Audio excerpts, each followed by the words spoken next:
Oye, Lucía, mira, era ahí para comentarte sobre un tema que seguro que sabes cuál es.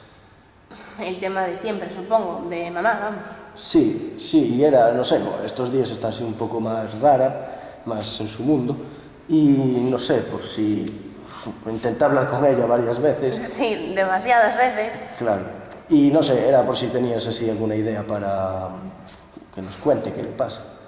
A ver, Ethan, yo creo que estás ya llevando este tema demasiado al límite. O sea, ¿no crees que estás ya un poco pesado? Bueno, y tú que no quieres saberlo, ¿no? ¿Eh? A ver, yo estuve pensando en organizar un viaje a Estados Unidos. Y claro, sería sorpresa para mamá. ¿Y papá?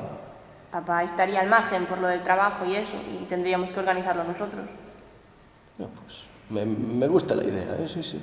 Entonces, yo me encargo de los billetes y tú ya te encargas del resto. ¿Qué resto? Pues el resto, Lucía, no sé, decírselo a mamá, que vas a hacer un viaje. Vale. Pues, entonces no la cagues con lo de los billetes, Ethan, porque te conozco.